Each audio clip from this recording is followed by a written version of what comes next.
Do you get more enjoyment out of working with new artists than you do established artists? Um, I don't know. I haven't worked with a new artist in quite some time, to be Okay, honest. I've been kind of, I've been in such a bubble just in my life personally because having family sure. and focus on Cole's work and stuff like that. It's like I really dedicated my life to those things, Yep, well, mainly. yep. But this year, 2025, I'm looking to like work more with other artists, new artists, Yeah. established artists. Like that's kind of the goal for me. Because I feel I know that you want to break an artist. We think we've had this conversation before. Yeah, we talked about that. Yeah, I mean that'll also be dope too, man. Like it's not easy. I will say No. it's not easy. It's a combination of so many things that need to happen Yeah, beyond just my control. So, absolutely. but I'm just open to just collaborating and working. Like I'm really having fun just like being creative, like Yeah, being in the studio and just like yo, almost being to service with people, like servicing others in the sense of like, what can I help you with? What can I do for you? What can I bring to this room? yep, Like I love that aspect. yeah. Yeah, yeah. On the branding side of things, because you've worked with the greats, is there anything that you could talk to a younger generation of how to best brand yourself? And it doesn't have to be to these times, but like, what have you seen with some of these amazing artists that you've worked with that like, oh, like, you know what, that's a specific thing that I think other artists aren't thinking about but should be thinking about in terms of like branding who they are. Do you know what I mean? Artists or producers? Artist. Because I feel like, I mean, you've worked with some of the best artists in the world, right? So you're going to Right. be able to see like what separates. I For guess that's more the sure. question. For What sure. separates them more? Man, it's tough, man. I feel like it's so multifaceted, man. Like it's Yeah. like I could speak on the music, like for sure. Like I could definitely say having a sound is probably one of the most important things. Okay. For me personally, I think that obviously I'm biased because I make the music, but No. I Yeah. feel like I feel like the first impression is the song. You know what I mean? Most times it's like, yo, what does it sound like? If you're gonna take a listen to an artist for the first time, you're judging their music first before you're judging Facts. anything else. Yeah. So for me, it's like, how do you stand out amongst all these other people? Because the thing is with fans and listeners is like they already have their favorite superhero that they're listening to, or Yeah. like the person that occupies this space in their life. Like when they feel sad, they want to listen to this type of music, like that That's bads so up true. men. I want to listen to this artist. Yeah. Yeah. When it's time for me to turn up, I want to listen to these artists. So it's like, where do you fit in the lane? Like that's what I'm always thinking about as an artist. Like where are you gonna fit in the lane? Mm, Like it's not just about making a good song. It's like how do you separate yourself from everybody else? right. What's your gift? Yeah. You know what I mean? I feel like tone Tone is everything. is I like feel. Yeah. man, Tone's and big. you know that because Jesse has such a special tone. Right. But I feel like when artists don't have an identity, it's like they get lost in the sauce. You know what I Yeah. mean? There's Yeah. just too much. Yeah. Again, like we said earlier, there's so much music. There's so much music. Yeah, if you don't have an identity, it's really difficult to cut through the noise, especially now day and age. Like everybody's attention is all over the place. Like Yeah. I like, and even from like a manager standpoint, I'm one of the things that I can hang my hat on is that I really understand the marketing and content side of things because I come from that world. But I can only take it so far. Like I can do things and like really help establish an artist, have a presence online. Yes, yes. They got to play ball though, and a lot of artists don't like fucking doing content, which is Mhm. fine. Like I get it. Yeah, You're musicians first. You're not fucking influencers. for sure. It's a different But world though now. it is, Entertainment has become a different world yeah, altogether. all together. Yeah. You don't even have these like massive celebrities like you did before, Yeah. right? But I can't really do much. If you got work ethic, we can get further, right? Right. But if you have work ethic and you've now carved out, like you said, like I call it. You ever read this book called Blue Ocean Strategy? No. It's amazing.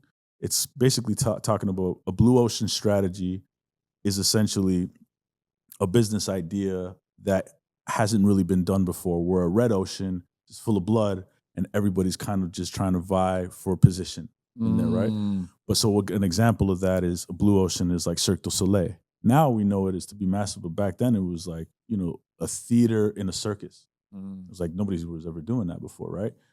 So if you equate that to the artist, it's like, what is that thing that is your blue ocean that makes you stand out from other artists, right? Mm. And without that, it's really tough to really hone your craft. And it is a sound, like tone, like you said, is a big part of it. Yeah. But production, as For well. sure. It's Production's massive. huge too, yeah, Yeah. production's big. But I just feel like if we're talking artists, like their tone, like their identity. Like when you turn on the radio or I mean, you go on Spotify, you Turn listen on the radio. yeah, I know, Yeah, shit, yeah. I know, Man, that's you'd be surprised how important radio is still. I know it is, I know it still is, but I Yeah. mean, most people are, Yeah. on Spotify and Apple, but you listen to music, it's like the first thing like you notice in an artist, if you like hear something playing, it's like, oh, well, that's Drake's voice, that's Future's voice. Yeah. Like you hear it, like, oh, well, that's Cuts Cole's through. voice. It cuts right through Kendrick's voice. So it's like, what is your voice? You know what I Yeah. mean? Yeah. Like, what are you portraying? What's the tone? What's the tone really? Yeah. You know? Are you we were talking about this off camera, but you know, I find it interesting that producers don't hear the lyrics. I know Like like it doesn't come first, I should say. it doesn't, bro. Yeah. I don't know. I was just because I was saying like we don't like producers were just listening to the vibe. We're Yeah. listening to the music, we're listening to the beat, we're listening to the melodies, we're listening to the just the feeling of it. And I feel like when it comes to listening to lyrics, it's like we have to sit there and focus. Like we have to sit there and like use another part of our brain. It's like reading as opposed to just like Yeah. watching a movie, Right. which is just like you're kind of in a daze. You know what I mean? You're kind of just lost in what you're seeing, Yeah. what you're listening to. Yeah, yeah. So I don't know. For me, it's like I always listen to lyrics last. Like Yeah. I'll listen to a song and like I have to be consciously focusing on the lyrics Yeah. because I just want to catch a vibe to the beat, catch a vibe to the melodies. You know what I'm saying? So I say, is it safe to say for you then production comes first, tone, melody? Production, yeah, production, uh, tone, uh, yeah. I say production, melody, tone. I think it all groups. I think that's to me like how we hear a song. Like I Yeah. hear all those things first Yeah. in one. You know what I'm saying? And then when I turn my producer ears on, I'm like listening to sounds and like Soundscapes and yeah, yeah, yeah. exactly, drums, and I'm listening to things coming in and out. But yeah, that's how I've always listened to music. Yeah. Yeah. I'm curious, man, and I don't know if you'd be able to say it, but like how do you get your drums to sound so fucking nasty, man? Like I appreciate it, man. Bro, just years of being so fucking picky. That's what it is. It's okay. just years of just like being meticulous I've heard and just heard say that you hate everything you do. Like you work on shit and like you hate it. And uh until in a way, it's almost like it's almost like I hear what I don't like first, usually. right. You know what I mean? It's Of like course I I do. pick up on the things that I don't like and then I kind of work backwards Yeah. in a sense. But that's how it is when I hear like even music in general. Like I always hear like, oh, I don't this thing I want to change, this thing I want to adjust. Like I want to get it so I feel the vibe of these things. It's like I'm healing the fucking thing, you know, or fixing the thing. You know, it's like a healing process. Sure. But for me, it's like it's just very meticulous. It's like I just take my time. And nowadays I kind of changed my process up. I used to back in the day, I would, when I go through like making a beat, like I'd have like a library of like millions of sounds, like literally, and just like I make beats from like a pack of just like so much options. Where now it's like my process is like, yo, I pick my favorite things that I feel sound good, Okay. and I put them together in like a smaller group, Okay. and I create like that. And I feel like that's worked for like guys like the Neptunes, like Timbaland, Sure. like because if you listen back to their sound, their shit was kind of had like a sound of Consistency. it's consistent exactly.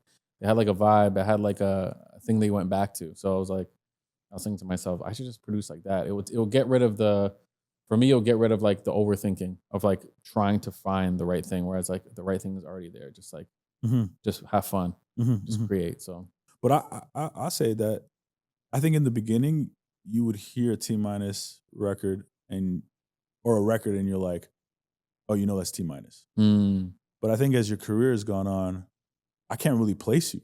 I yeah, just know it's hit for records, sure. I right? appreciate that. Yeah, Like the London, for example. yeah, yeah, yeah. That don't sound like anything that, No, you know. Tell me about that record. How'd that come about if you remember? I was in New York, working with Cole, working with Thug, and yeah, I remember we were just in the studio. Travis Scott pulled up.